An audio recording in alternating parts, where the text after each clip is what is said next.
Welcome back to Messy Vegan Chef. Tonight we're going to make homemade vegan kimchi. Usually traditional kimchi I believe has sometimes some shrimp or fish sauce, something like that, but we're gonna make it without that.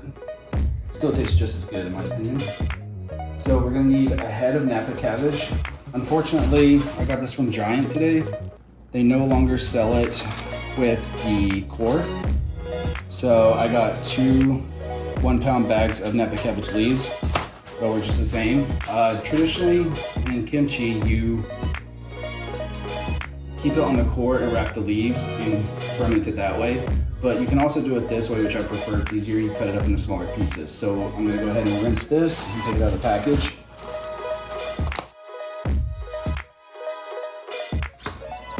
All right, so I just finished rinsing the Napa Cabbage leaves.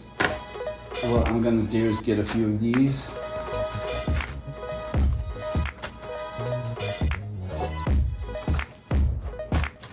I'm gonna layer it and face down. Then I'm gonna cut them into basically squares. So I start with the very middle. And then I go down that way. And then I'll go down this way, not all the way to the bottom because I don't want it very small down here. Now that we've done that, I'm just gonna slice them into squares. It doesn't have to be perfect, it'll work out just the same.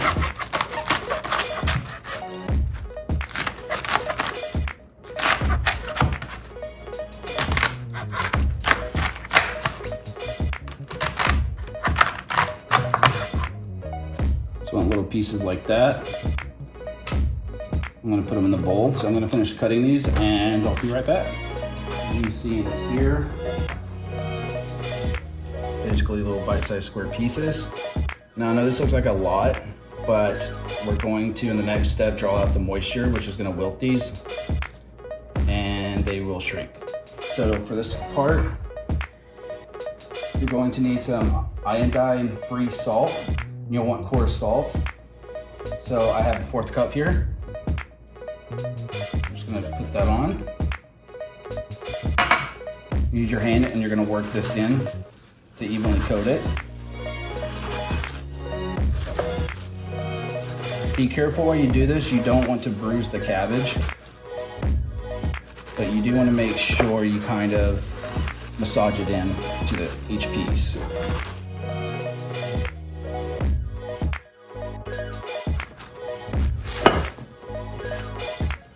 All right. Iconic messes. Have to make those. Don't know how to cook without making a mess. All right, so next we're going to add some room temperature water, 1/2 cup. I'm just gonna pour this in. And massage it a little bit more. All right, from here we're gonna let stand for 1.5 hours, but every 30 minutes you're gonna wanna come back and massage it some more, just to work it in.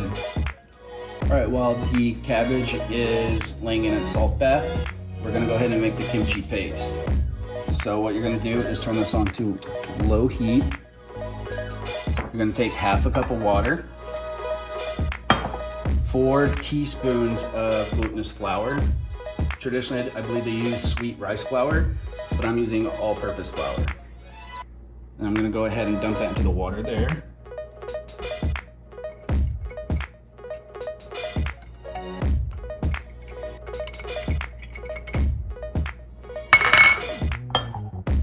Give this a mix.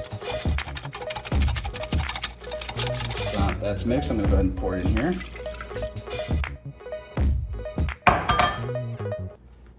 And I'm just gonna heat this up until it turns into a paste. Okay, so this is thickened up nicely. This is the texture you want. You want it like a gravy, thick gravy. When it gets to this, go ahead and turn the heat off, and you're gonna set it off to the side and let it cool before we use it. All right, while we're letting the paste cool off, what we're gonna go ahead and do is get the other ingredients ready for the kimchi paste. So I've got 1 onion, quarter. I have a tablespoon of sugar. Traditionally, you usually put a pear or an apple in, but I'm just going to use sugar for simplicity. We're going to have 5 garlic cloves and 1 knob of ginger. This can be about the size of your thumb. Mine's a little bit bigger, but I like ginger. I'm gonna have 5 thinly sliced green onions. And then this is called gochugaru, or gochugaru. I'm not really sure the right pronunciation. It's Korean red pepper flakes, Korean chili pepper flakes. We have about a 1/3 cup here. Now, if you're like my mom and you don't like spicy food, I would say go ahead and start off with a tablespoon. And when we mix it in the food processor, you can taste it and just keep adding until you get the spice level you want. Now for the ginger, the easiest way I found to peel it is with a spoon. I'm just gonna do that, scrape it off. All right, so I finished peeling the ginger. I don't like the edges, so I'm just gonna cut them off a little. They're probably fine, but I prefer not to have those. Now for the garlic, you just cut the end off here. Smash it. You can just easily pull this off. Then once we do that, you can mince it. I'm not gonna do it real fine just because this is going in a food processor later. All right, so I have the food processor set up. Again, something my mom had gotten me for the first time. She pretty much has gotten me all of my appliances. She's kind of addicted to appliances, but anyways, we're gonna go ahead and make the paste. We'll take the top off. Here is the lazily chopped ginger and garlic. Add this in. Here is the 1/4 onion. Here is the 5 sliced green onions. Here's the tablespoon of sugar. Again, you can replace this with an apple or a pear, or I believe they call it a Chinese pear, but any pear I think would do. But I'm going to do this. And here's the 1/3 cup of the gochugaru, or Korean chili powder. Now you have to have this kind, the coarse kind there, for kimchi. Again, if you don't like spicy, just start with a tablespoon, process it, and then taste it, and keep adding more until you get the spice level you want.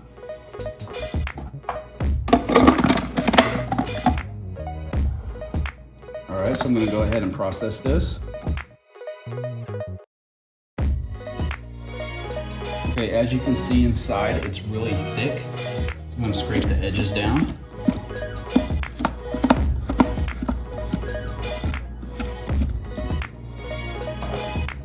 I'm gonna go ahead and add the gravy that we made, the flour gravy.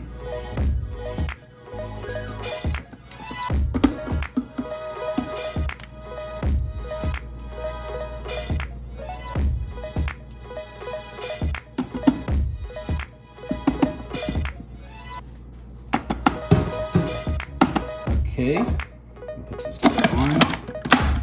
And then I also have 1/2 a cup of water. Slowly add this in until you get the texture and the consistency we need, which I'll show you what it looks like when it's ready.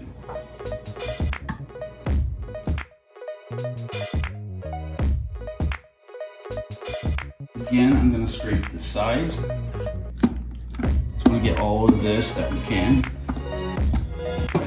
it again.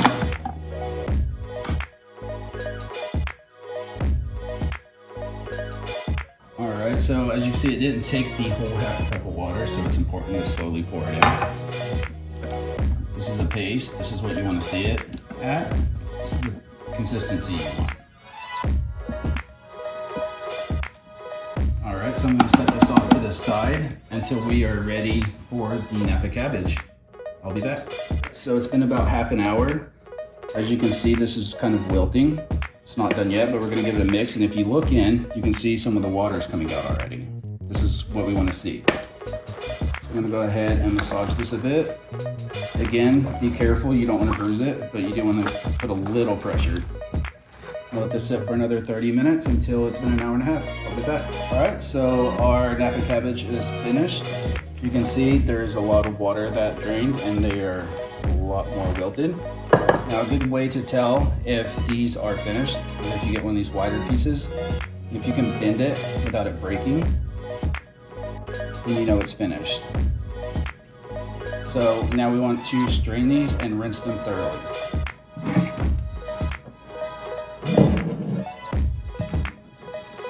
All right, so I have this drained. Now what we want to do is thoroughly rinse the salt off.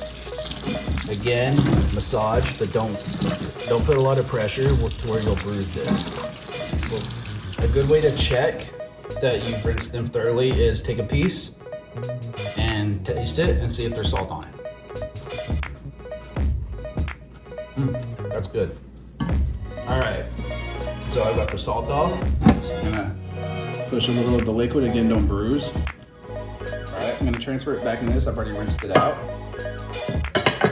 All right, so now we have our kimchi paste that we made earlier. So I'm gonna go ahead and dump this all in there. All right, so I've completely got the kimchi paste out of the food processor. Just gonna spread this around.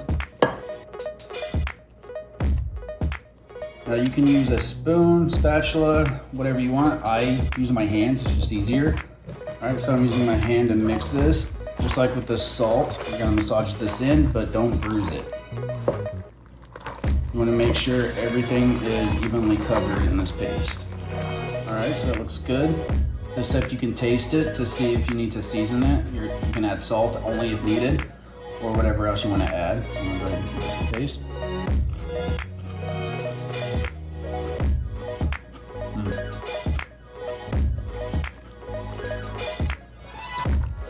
That's perfect. Okay. So now what we're gonna do is get a glass jar, use a mason jar. Make sure you wash this thoroughly. And we're going to transfer this in.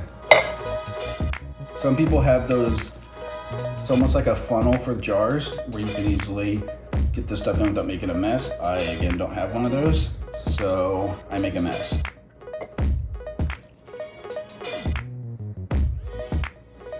Now while you do this, you want to make sure you smash that down to the bottom the best you can.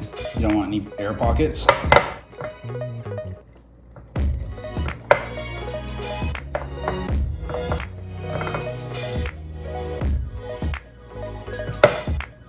And just keep going.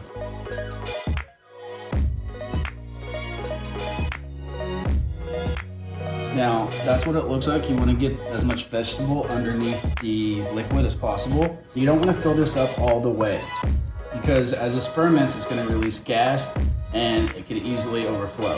So I'm going to get another container and we'll get the rest of this put in. All right, so make sure after you've got it all out, you get all of this juice. This is just more flavor. So you want to use that as much as possible and just dump it on top. For the second jar, I'm using an old pickle jar from a jar of pickles I had. I go through a lot of pickles and thought it was a good way to basically reuse something instead of going out and doing some more. All right, so I have the kimchi put in both of these. As you can see, I left them at the top and I've cleaned it up a little. So you want to put the lids on, but you want them loose so that gas can escape, because as this ferments, it's going to bubble. It's going to release gas. So I've heard they could explode, haven't had it happen. So just want to make sure that doesn't. Now, you're going to leave these on the counter for anywhere from 24 hours to 48. My last batch I actually left out for 3 days and then put in the fridge, and it worked out nice. After a couple days, just taste it, and if it has that tangy, sour taste, it's ready to be put in the fridge. You can also tell that it's fermenting because you'll start seeing bubbles. All right, so I also like to put these on a plate for the first few days because if they expand and overflow, you're not gonna have a big mess to clean up, so that makes your life easier. In my last batch, one of them did overflow because I filled it too full. So that's it. That's how you make homemade vegan kimchi. And enjoy. Until next time.